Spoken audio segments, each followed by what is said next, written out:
बिस्मिल्लाहिर्रहमानिर्रहीम। एक्सरसाइज 2.2 है। आज की इस वीडियो में हम तीन प्रॉपर्टीज़ के बारे में पढ़ेंगे: कम्यूटेटिव प्रॉपर्टी, एसोसिएटिव प्रॉपर्टी और डिस्ट्रीब्यूटिव प्रॉपर्टी। तो सबसे पहले इनका देख लेते हैं कम्यूटेटिव प्रॉपर्टी होती क्या है। ठीक है। अब कम्यूटेटिव प्रॉपर्टी दो तरह की होती है, एक विद रिस्पेक्ट टू एडिशन होगी, एक आपके पास विद रिस्पेक्ट टू मल्टीप्लिकेशन होगी। तो कम्यूटेटिव प्रॉपर्टी में आपके पास आ जाएगा, मिसाल के तौर पे आप इन दो नंबर्स को ऐड कर देते हो a प्लस बी। अब ऐड करने के बाद दोबारा से आप अगर b प्लस ए करो तो इन दोनों का आंसर सेम होगा। ठीक है। मिसाल के तौर पे हम यहाँ पे लिखते हैं 3 + 4 इक्वल टू 4 + 3। अब 3 + 4 भी 7 होता है और 4 + 3 भी 7 होता है। अब ये होगी commutative property with respect to addition. इसी तरह से आ जाएगी आपके पास commutative property with respect to multiplication. ठीक है। तो अब यहाँ पे देखिए 3 × 4 इक्वल टू 4 × 3। 3 × 4 आपके पास क्या होता है, 12 होता है। इसी तरह से 4 × 3 भी 12 होता है। तो ये आपके पास कम्यूटेटिव प्रॉपर्टी है। ठीक है। इसी तरह से जो दूसरी प्रॉपर्टी है वो आपके पास आ जाएगी एसोसिएटिव प्रॉपर्टी।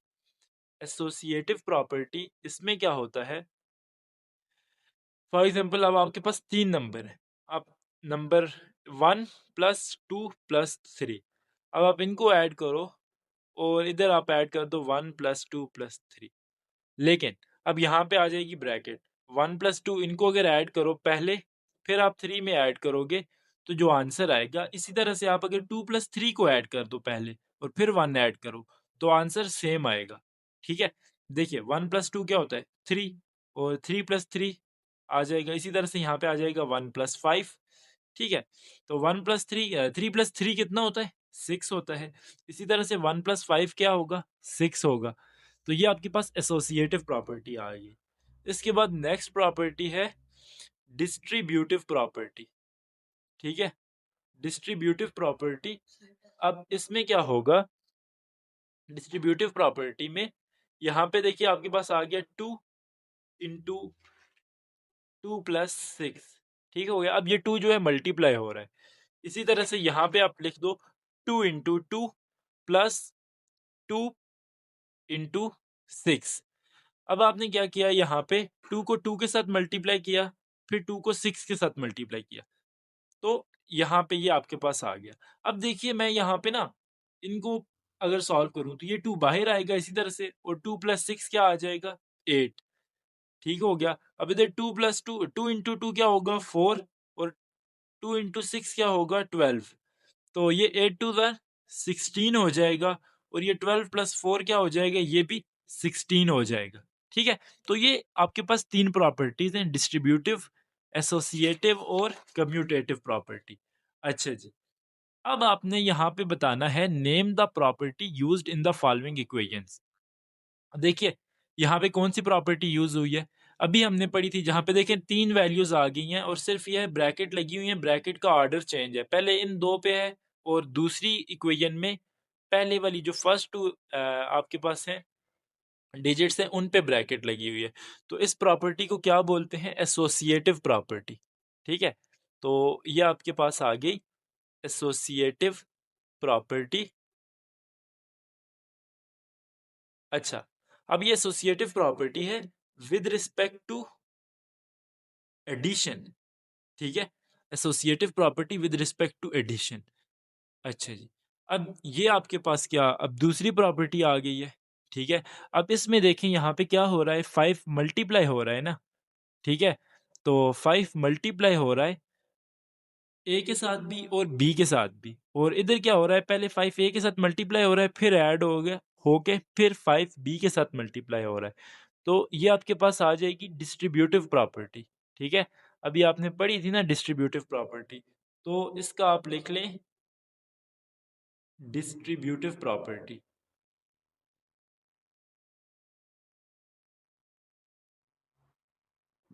अच्छा जी।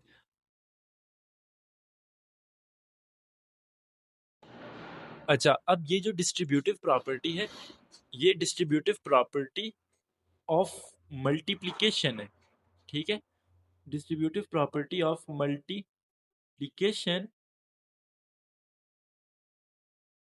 ओवर एडिशन, ठीक है। अच्छा, क्योंकि यहाँ पे देखो अंदर ऐड हो रहे हैं ना, तो आपने इसको लिख लें distributive property of multiplication over addition. अब ये जो नेक्स्ट क्वेश्चन है, A plus zero equal to zero plus A equal to A, मतलब ये कि जीरो आप जिस भी नंबर में ऐड करोगे तो दोबारा से वही नंबर आता है, ऐसे ही है ना। तो इसको बोलते हैं एडिटिव इनवर्स, ठीक है। ये आ जाएगा आपके पास एडिटिव इनवर्स, ठीक है। अब नेक्स्ट क्वेश्चन है, अब यहाँ पे देखिए 5 है, 5 के साथ 1/5 मल्टीप्लाई हो रहा है, यहाँ पे 1/5 के साथ 5 मल्टीप्लाई हो रहा है और आंसर आ रहा है 1। तो ये होता है मल्टीप्लिकेटिव इनवर्स, ठीक है। बस आपने इनके ना नाम याद रखने हैं, मल्टीप्लिकेटिव इनवर्स, ठीक है। अच्छा, अब इसमें ना मैं आपको एक चीज और बता दूं, अब ये जो एडिटिव इनवर्स है, अब ये ऐड हो रहे थे ना, जीरो ऐड होके दोबारा से वही नंबर आया है। इसी तरह से आपके पास एक और प्रॉपर्टी होती है मल्टीप्लिकेटिव, ये एडिटिव इनवर्स नहीं है, एडिटिव आइडेंटिटी है, ठीक है। ये एडिटिव आइडेंटिटी है, जिसका आपने यहाँ पे लिखना है एडिटिव आइडेंटिटी। अब एक एडिटिव आइडेंटिटी होती है, एक मल्टीप्लिकेटिव आइडेंटिटी होती है। अब मल्टीप्लिकेटिव आइडेंटिटी क्या है जी, ए के साथ आप मल्टीप्लाई कर दो 1, या फिर 1 के साथ आप मल्टीप्लाई कर दो ए, तो दोबारा से ए ही आएगा। तो ये आपके पास मल्टीप्लिकेटिव आइडेंटिटी है, ये आपके पास एडिटिव आइडेंटिटी है, ठीक है। क्योंकि जीरो जिस भी नंबर में ऐड हो तो दोबारा से वही नंबर आता है ना, तो ये एक थोड़ा सा डिफरेंस होता है। इसी तरह से ये मल्टीप्लिकेटिव इनवर्स है।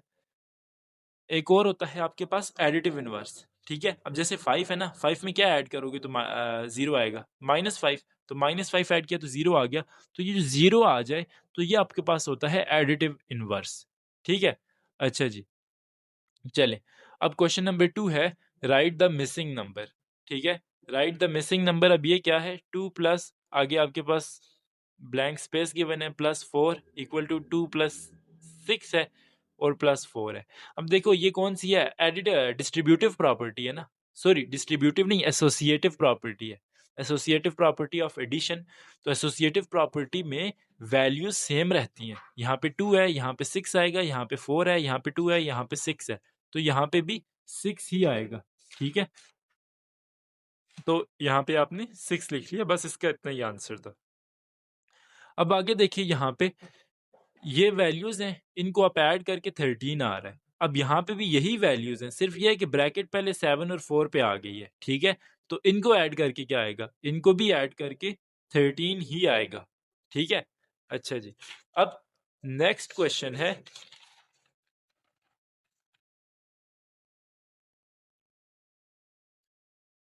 9 इंटू 3 इंटू 4 इक्वल टू 108। अब दोबारा यहाँ पे क्या हो रहा है, 9 इंटू 3 है और ब्रैकेट इधर है, पहले ब्रैकेट 3 और 4 पे थी, ठीक है। अब इंटू 4, अब इसका भी जो प्रोडक्ट है वो भी 108 के इक्वल ही आएगा, ठीक है। बस सिर्फ यही आपने बताना था। इसी तरह से अब यहाँ पे देखिए, अब ये कौन सी प्रॉपर्टी थी, ये भी एसोसिएटिव प्रॉपर्टी थी, ठीक है। ये भी एसोसिएटिव प्रॉपर्टी है, 5 8 9 है, तो यहाँ पे क्या आ जाएगा, 8 आ जाएगा, ठीक हो गया। अब अगला क्वेश्चन है आपके पास, choose the correct option. Question है 8 into 6 into 7 is equal to, अब इनमें से ये किसके इक्वल होगा। अब ये जो वैल्यूज आ रही हैं इधर, ये इनमें से किसके इक्वल है। तो देखिए 8 इंटू 6 इंटू 7 ये तीनों मल्टीप्लाई हो रहे हैं ना, तो ये जो इधर माइनस आ रहा है, माइनस आ रहा है यहाँ पे, तो ये तो ऑप्शन हो नहीं सकता, ठीक है। ये पहले वाला ऑप्शन ये तो हो नहीं सकता। अब दूसरा देखें, इधर भी माइनस आ रहा है लेकिन हमारे पास मल्टीप्लिकेशन थी, ये भी नहीं हो सकता। ये 8 इंटू 12 ये भी नहीं हो सकता। अब ये जो ऑप्शन है 8 इंटू 6 इंटू 7 मल्टीप्लाई हो रहे हैं, सिर्फ ब्रैकेट का ऑर्डर चेंज है, ठीक है। तो ये आपके पास डिस्ट्रीब्यूटिव प्रॉपर्टी थी, तो इसका ऑप्शन आ जाएगा ये डी, ठीक है। चलेंज, अब अगला क्वेश्चन है, Which one of the following illustrate the associative law of addition? अब यहाँ पे आपने एसोसिएटिव लॉ ऑफ एडिशन का बताना है। देखिए, तो सबसे पहला जो रूल है आपने देखना है, तीनों वैल्यूज सेम होनी चाहिए। इसमें तीनों ये वैल्यूज सेम है, नहीं है, तो ये ऑप्शन तो नहीं हो सकता। इसमें ये वैल्यू सेम है, हाँ जी, इसमें ये वैल्यू सेम है, 3 2 4 3 2 4, हाँ जी, ये ऑप्शन करेक्ट है, तो इधर आप टिक लगा दें, ठीक है। तो ये आपके पास क्वेश्चन नंबर इसका पार्ट 2 भी हो गया। अब इसी एमसीक्यूज का पार्ट 3 है, which of the following illustrate the associative law of multiplication. Associative law of multiplication, अब ये क्या आ जाएगा, देखिए यहाँ पे 4 3 6 है, 6 6 2, ये तो हो नहीं सकता। एसोसिएटिव लॉ क्या होता है यार, ये तीनों वैल्यूज अगर इधर है ना तो इक्वल टू की दूसरी तरफ भी यही तीन वैल्यूज हो, ठीक है। इधर ऐसा है नहीं है, तो पहला ऑप्शन नहीं हो सकता, दूसरा भी नहीं हो सकता। तीसरे में देखें 4 3 6 4 3 6, हाँ जी, तो ये तीसरा जो ऑप्शन है ये हो सकता है, तो ये आपके पास करेक्ट ऑप्शन है। अब अगला जो क्वेश्चन है, यहां पे आपको ये गिवन है, do this with and without using distributive property, ठीक है। अच्छा, तो अब आपने इसको सॉल्व करना है डिस्ट्रीब्यूटिव प्रॉपर्टी के साथ और बगैर डिस्ट्रीब्यूटिव प्रॉपर्टी के साथ। तो देखिए पहले से हम ना विदाउट डिस्ट्रीब्यूटिव प्रॉपर्टी सॉल्व करते हैं। तो 39 को 63 के साथ आपने मल्टीप्लाई करना है, तो क्या आंसर आ जाएगा, 39 इंटू 63, ये आ जाएगा आपके पास 2457 प्लस, अब यहाँ पे आपने इन दोनों को 39 को और 37 को मल्टीप्लाई कर देना। 39 इंटू 37, तो ये आ जाएगा 1443। तो अब आपने इसमें 2457 को ऐड कर देना है, ठीक है। तो ऐड करने के बाद आपके पास आंसर आ जाता है 3900, ठीक है। अभी हमने इसको विदाउट डिस्ट्रीब्यूटिव प्रॉपर्टी कर दिया। अब आपने इस पे डिस्ट्रीब्यूटिव प्रॉपर्टी में देखें 39 क्या है, दोनों के साथ डिस्ट्रीब्यूटिव प्रॉपर्टी अप्लाई करनी है, ठीक है। तो 39 दोनों के साथ मल्टीप्लाई हो रहा है ना, तो आप एक काम करो 39 को कॉमन ले लो, ठीक है। 39 को कॉमन ले लो, पीछे क्या रह जाएगा 63 प्लस 37, ठीक है। तो अब हम इसे डिस्ट्रीब्यूटिव प्रॉपर्टी के साथ सॉल्व करेंगे। तो डिस्ट्रीब्यूटिव प्रॉपर्टी के साथ सॉल्व करेंगे तो क्या आएगा, अब यहाँ पे आ जाएगा 63 प्लस 37, ठीक है। ऐड करके आपके पास आ गया 100। अब 39 और यहाँ पे आ गया 100। अब आपने इस 39 को 100 के साथ, अब 39 को 100 के साथ मल्टीप्लाई कर दें तो ये आ जाएगा 3900, ठीक है। तो देखिए दोनों के साथ विदाउट डिस्ट्रीब्यूटिव प्रॉपर्टी और डिस्ट्रीब्यूटिव प्रॉपर्टी के साथ, दोनों के साथ आंसर जो है वो सेम ही आता है। अब इसी तरह से आपने नेक्स्ट क्वेश्चन करना है, पार्ट 2 है क्वेश्चन नंबर 4 का, 81 इंटू 450 प्लस 81 इंटू 550, ठीक है। आपने अब इसको distributive property without distributive property भी सॉल्व करना है और डिस्ट्रीब्यूटिव प्रॉपर्टी के साथ भी सॉल्व करना है।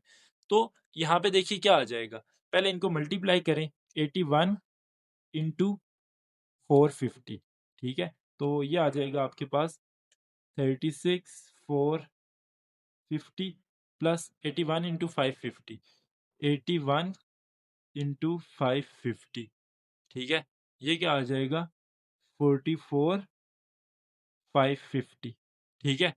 तो अब आप इसमें आप ऐड कर दो 36 450, तो ये आ जाएगा 81,000, इन दोनों को ऐड करके। अब आपने इसको without distributive with distributive property solve करना है, ठीक है। विद डिस्ट्रीब्यूटिव प्रॉपर्टी, ठीक है। आपने पूरा लिख लेना है। तो यहाँ पे क्या आ जाएगा, देखो 81 इसके साथ भी मल्टीप्लाई हो रहा है, इसके साथ भी मल्टीप्लाई हो रहा है, तो 81 को कॉमन ले लो, ठीक है। तो पीछे क्या रह जाएगा 450 प्लस 550, ठीक हो गया। 450 और 550 को आप ऐड कर दो, तो 450 और 550 को ऐड करके आपके पास आ जाएगा 1000, ठीक है। आपके पास 1000 आ जाएगा, और इनको जब आप आपस में मल्टीप्लाई करोगे तो ये आ जाएगा 81,000, ठीक है। तो ये आपका क्वेश्चन हो गया। अब इसी तरह से आपने नेक्स्ट क्वेश्चन सॉल्व करना है। पहले आप इसको विदाउट डिस्ट्रीब्यूटिव प्रॉपर्टी सॉल्व कर दो, ठीक है। तो विदाउट डिस्ट्रीब्यूटिव प्रॉपर्टी ये आ जाएगा 50 इंटू 161, तो आंसर आ जाएगा 8050 माइनस, अब इन दोनों को आप मल्टीप्लाई करोगे 50 मल्टीप्लाई विद 81, ठीक है। 50 को आपने 81 के साथ मल्टीप्लाई करना है,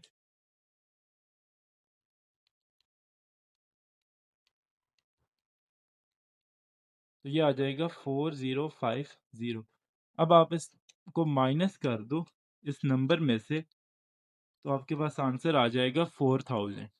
ठीक है, अब आपने इसको विद डिस्ट्रीब्यूटिव प्रॉपर्टी सॉल्व करना है। ठीक है, तो विद डिस्ट्रीब्यूटिव प्रॉपर्टी में क्या होगा, आप 50 को कॉमन ले लो। 50 कॉमन ले लिया तो पीछे क्या रह जाएगा, 161 माइनस 81। ठीक हो गया। तो अब जब आप 161 में से 81 माइनस करो, 161 माइनस 81, ठीक है, तो क्या आ जाएगा, 80 आ गया। तो आपने 80 को 50 के साथ मल्टीप्लाई कर लेना है। 80 और 50 को मल्टीप्लाई करके आपके पास क्या आ जाएगा, ये आ जाएगा 4000। ठीक है, तो देखिए दोनों तरह से आपका जो आंसर है वो सेम ही आ रहा है। ठीक है, अब इसका लास्ट पार्ट है। लास्ट पार्ट भी आपने पहले डिस्ट्रीब्यूटिव प्रॉपर्टी के साथ सॉल्व करना है, sorry without distributive property solve करना है, और फिर विद डिस्ट्रीब्यूटिव प्रॉपर्टी। तो विदाउट डिस्ट्रीब्यूटिव प्रॉपर्टी इन दोनों को मल्टीप्लाई कर लो, 827 मल्टीप्लाई विद 60। ठीक है, तो इसका आंसर क्या आ जाएगा, 49620 माइनस 327 मल्टीप्लाई विद 60, तो ये आ जाएगा 19620। ठीक है, अब इन दोनों को आप माइनस करो तो क्या आएगा, ठीक है, माइनस करके आपके पास आ जाएगा 30,000। ठीक है, 30,000 आ जाएगा। तो ये आपके पास विदाउट डिस्ट्रीब्यूटिव प्रॉपर्टी आ गया। ठीक है, तो अब आपने विद डिस्ट्रीब्यूटिव प्रॉपर्टी सॉल्व करना है। तो 60 क्या हो रहा है, दोनों के साथ मल्टीप्लाई हो रहा है, तो 60 को आप बाहर लिख दो। ठीक है, और 827 माइनस 327, ठीक हो गया। अब आपने इनको माइनस करना है। अब 827 माइनस 327, ठीक है, तो आ गया आपके पास 500। 60 को आपने 500 के साथ मल्टीप्लाई करना है, तो ये आ जाएगा आपके पास,